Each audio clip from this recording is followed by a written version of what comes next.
Good morning everyone, সবাই কেমন আছো? আশা করি সবাই খুব ভালো আছো, আমিও ভালো আছি। কান্তা ব্লগে তোমাদের সবাইকে স্বাগত।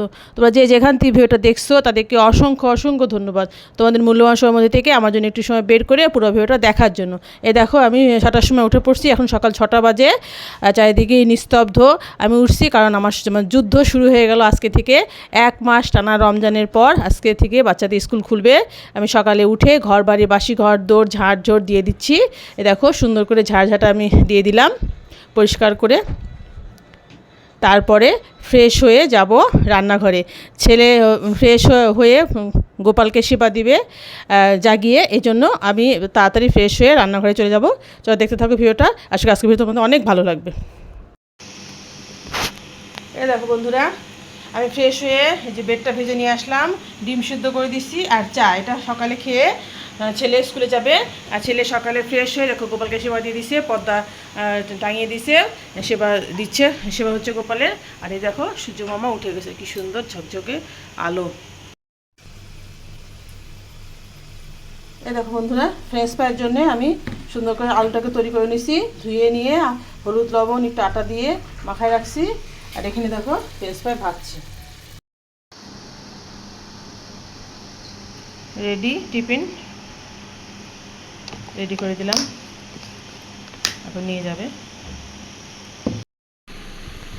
ফাইনালি চা আর বিস্কিট নিয়ে বসলাম। ছেলে চলে গেল স্কুলে, ওর বাবা দিয়ে আসতে গেছে স্কুলে।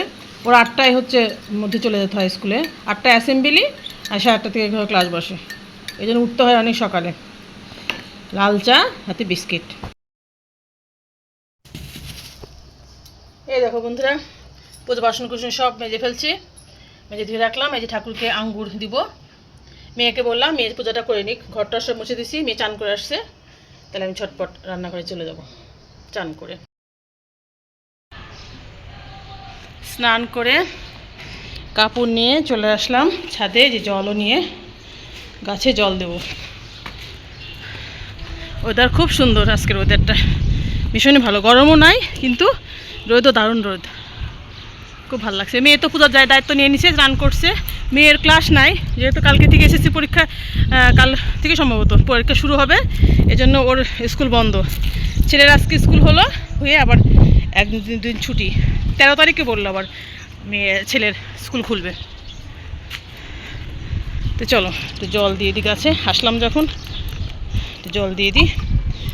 জল দিয়ে তারপরে যে রান্নাঘরে ঢুকবো।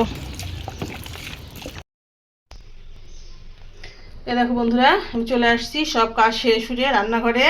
সাজনা আর আলু নিয়ে এসেছি, চচ্চড়ি করব।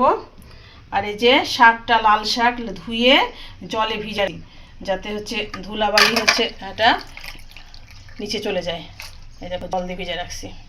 আর এই যে মসুরের ডালটা সিদ্ধ করে রাখছি, ভাত হয়ে গেছে, সম্বার মসুর ডাল। আর এই যে ডাল সম্বারের জন্য সব রসুন কেটে রাখছি, পেঁয়াজ। আর এই যে নিচে যে আলু আছে, এটা মাছ করব। এই তো আমাদের আজকে ছোটোখাটো মেনু। হ্যালো এভরিওয়ান, চলো দেখি কি কি রান্না করলাম, রান্নার মেনুগুলা।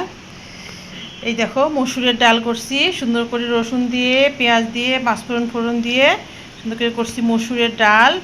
আর হলো লাল শাক ভাজি, আর আলু দিয়ে সাজা ডাঁটা চচ্চড়ি করছি সুন্দর করে, একটু মাখো মাখো করে। আমার বর মশলা শুকনো শুকনো পছন্দ করে, তাই জন্য করছি এরকম শুকনো শুকনো।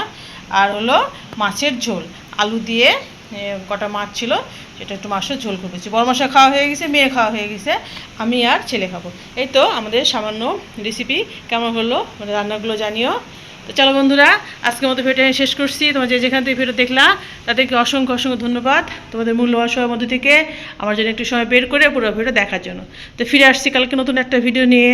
তো তোমরা সবাই খুব ভালো থেকো, সুস্থ থেকো। এখন মতো tata, bye bye, good night, sweet dream.